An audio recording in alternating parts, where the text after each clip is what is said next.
Hello students. In today's class, we will be discussing about the concluding part of the chapter, which is the Vedic economy. Now when we are talking about the economy of the Vedic people, the Rig Vedic society, that means the early Vedic society, was mostly pastoral in nature. If you remember in the first class itself, I had told you that the most important profession for the Aryans was cattle rearing because they were nomadic cattle rearers who had come from Central Asia and settled in the northern part of India. So, cow happened to be their most important property. And since you know that cow is called gau in Hindi, most of the important things of this era, of this period, had the word gau in it. For example, a wealthy person was called a gaumat. The king was called a gopa or a gopati. Similarly, godhuli is a measure of time. That means the evening was called godhuli. For measuring distance, they used a unit called gavyuti. And a daughter was called duhitar, which means a person who milks the cow. Similarly, it's not mentioned here, but goshti was the term used for meeting. Gorasa was the term used for milk. And gavasthi were the fights, the wars that happened over the possession of cows. So basically, what I'm trying to say is that the cows happen to be such an important thing in this era that everything almost revolved around owning them. And a person was considered wealthy if they had a lot of cows. So basically, right now we discussed agricultural activities. They will find less mention in the Rig Veda. More mention will be given to the pastoral activities. As we have discussed earlier, under the food the Rig Vedic people used to eat, you know that barley was only found in the early Vedic period. We have no reference of rice to be grown in the Rig Vedic period. Barley was also called yava as mentioned in the Rig Veda. The second mention that we find about the Rig Vedic economy is that fire was used for burning the forest and for practicing shifting cultivation. If you remember, iron was discovered in 1000 BC, and after that it was easier to clear the forests. But before the discovery of iron, fire was used to clear the forest to burn it away so that they could expand. And they also practiced shifting cultivation. You must be aware of the term you have studied in geography, that the people, they used to grow their crops, and after first they will cut off all the trees and things in the forest, they will burn it down, and then over the ashes, when the soil is fertile, they used to grow their crops. When the land became barren, they used to leave it and they used to shift to a new patch of land. So this type of shifting cultivation was also done in the Rig Vedic period because the people were still nomadic to a certain extent. Now, the area actually at that point of time, they were focused in some areas only which did not receive very regular rainfall, and many of the rivers, like you have studied in the Indus Valley civilization also, that river Indus used to change its course. So many rivers used to change their courses frequently, and because of such conditions, such harsh conditions, naturally agriculture could not be done on a very large basis. So when we are discussing Rig Vedic economy, for 3 points you can say that agricultural activities find less mention. Yava or barley was eaten by the people.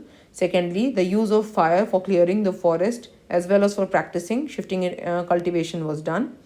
And point 3, since the area received low rainfall and the rivers used to change their course frequently, most of the agriculture during this period could not be permanent. Now, coming to the later Vedic period, one of the milestones of this period, as you know, was the discovery of iron. And this iron made the use of, due to this iron, we could make use of a number of metal tools which helped in clearing of the forests.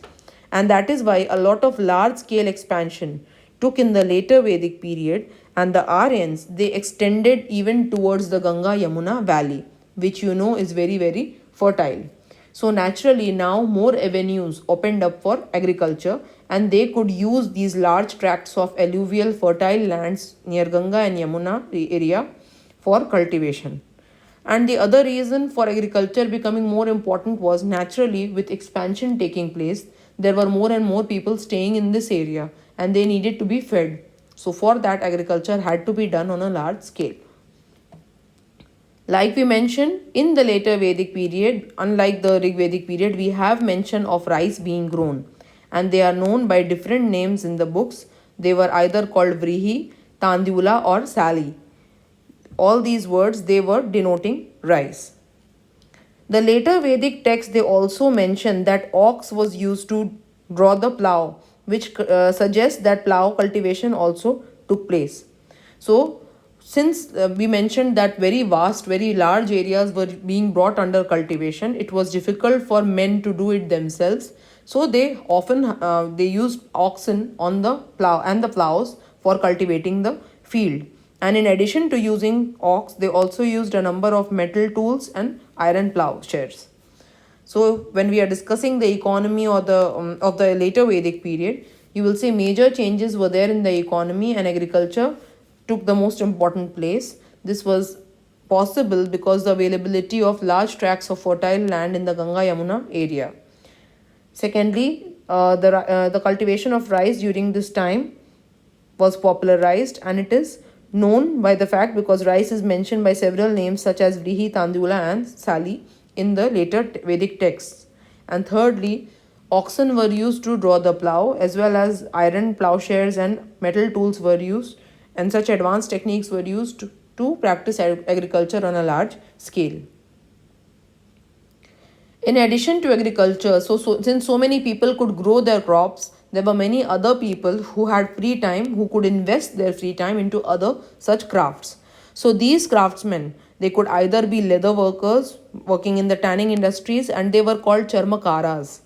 They could be the wheelwright, that means who used to repair or make the wooden wheels for the chariots. They were called the rathkaras.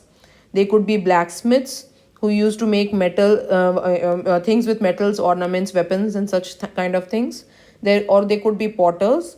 These blacksmiths and potters were called kulalas, and the carpenters who used to work with the wood, they were called taksan.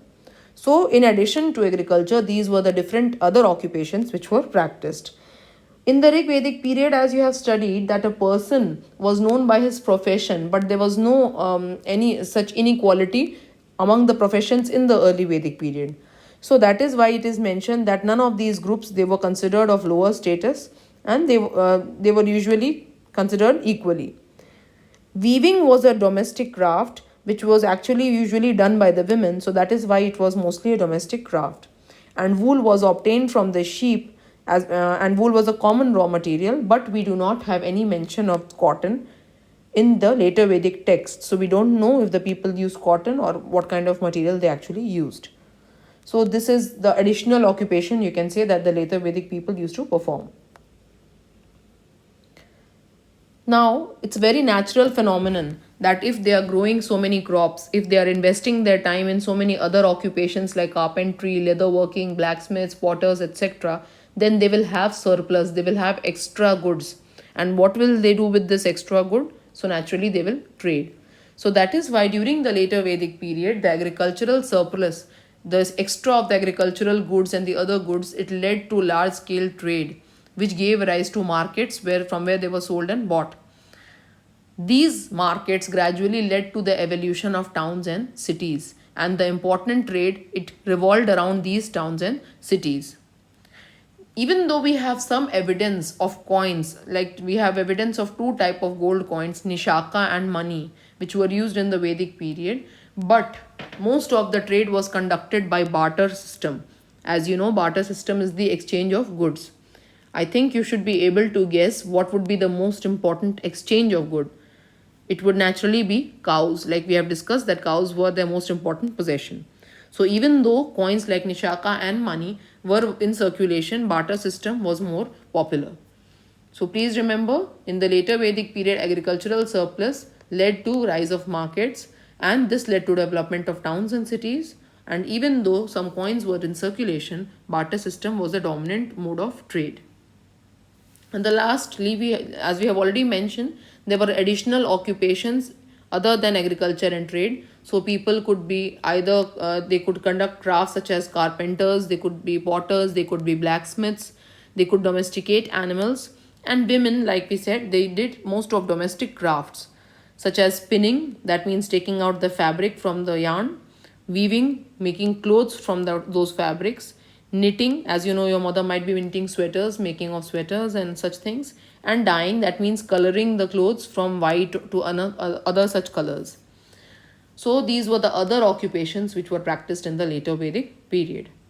So now with this, our entire chapter, the Vedic period, comes to an end. It is a very, very important chapter from examination point of view. We have discussed a number of things in this chapter. We started with the reason as to why this period is called the Vedic period. We discussed the four Vedas. We discussed the meaning of the term Veda. We discussed the two epics, the archaeological sources of this period. Then we had many important aspects in society, like who is Agripati, what were his duties. Then we talked about the position and power of the king in the early and the later Vedic period, the powers of the three assemblies, Vidhata, Sabha and Samiti. Then we moved on to the comparison of position of women in the early and the later Vedic period, the class divisions of the two periods, the four ashrams of man's life, and then move to some important things like education, food, amusement. We discussed the religion, how it was very nature oriented in the early Vedic period, but it became very complicated in the later Vedic period, and how the shift was towards the Trinity, Brahma, Vishnu, and Shiva, how the Brahmins tried to increase their position in society. And finally, today we concluded the class with the economy, where we discussed that the Rig Vedic society was mostly pastoral. In agriculture, mostly barley was grown. And since rainfall was low and the rivers used to change their course, agriculture could not be permanent during that period. However, in the later Vedic period, with expansion and more people, agriculture became more important. They could do so in the fertile Ganga Yamuna, Doab area, and the use of iron tools made it easier to cultivate the crops. Oxen, metal tools, such advancement was used in agricultural field. Other occupations such as carpenter, blacksmiths, potters, etc., they also came into existence. And due to so much of surplus, trade flourished, but barter system was common. So I hope this chapter is very clear to all of you. We will have a test on this chapter very soon, so please be very thoroughly prepared. Thank you.